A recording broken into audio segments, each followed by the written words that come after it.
We sometimes forget the significance of MLK's legacy because we have only witnessed his life as a story. But MLK Day gives us the opportunity to reflect.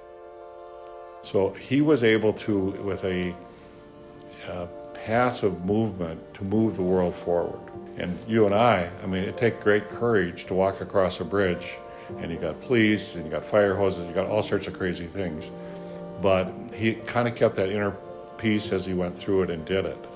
He was always meeting with multiple people, even outside of the South, and just making those connections, I think, is an aspect or a part of what it takes to lead.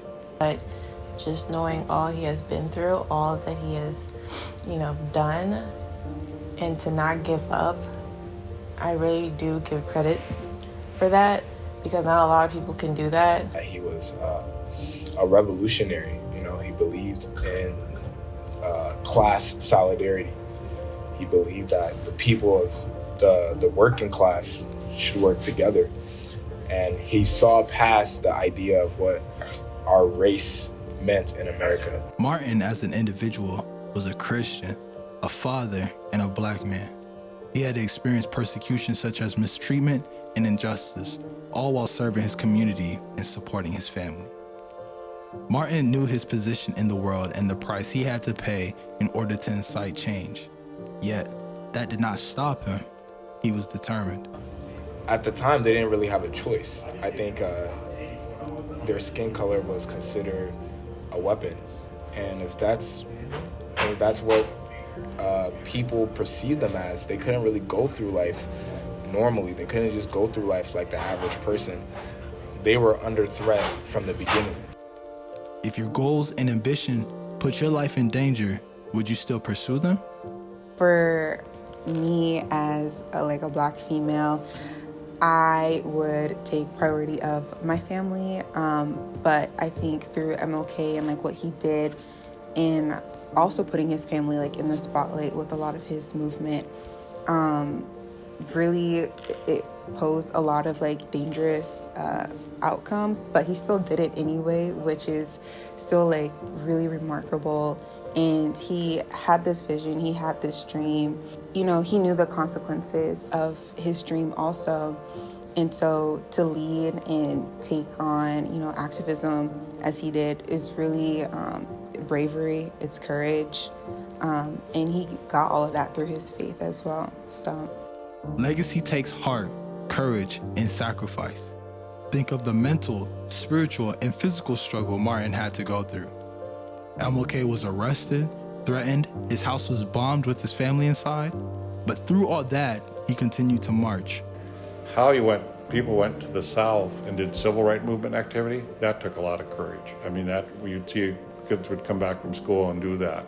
So it was kind of interesting for us to watch how all that evolved.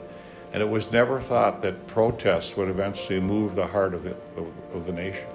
It's looking at different things that you see are either injustices or things that you say, we could do a better job at this, in which we all are part of this, and not to have people ostracized or put outside the development of your society, that everybody can have an opportunity to advance in our communities and meet their dreams.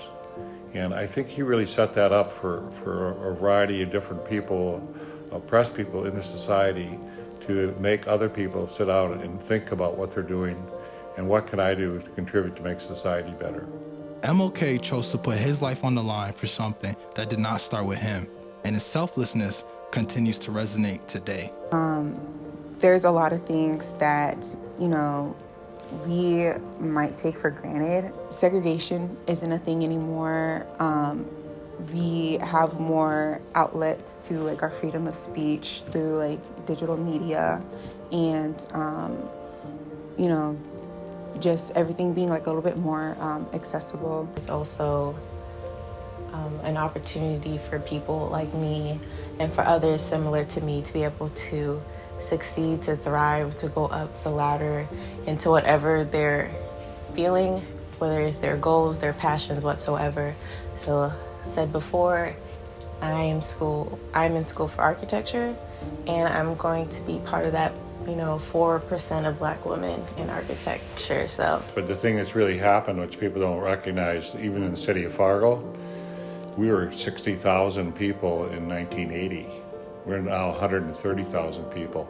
So we have a lot more people coming into our community that are not of Scandinavian descent. So you have a lot more mixing in our communities. I love going through the schools right now. If you go through the schools, you see children of all colors, all cultures, all variety of things. It's no longer an all-white school. It's a mixed school. But that's what's changed in our areas. We've begun to realize, hey, we're a melting pot of the world. This is what happens. And it's not bad, it's good. Whatever you plan to accomplish, the work you put in will determine the results. What are you willing to sacrifice to bring about your change? Prelude to a legacy.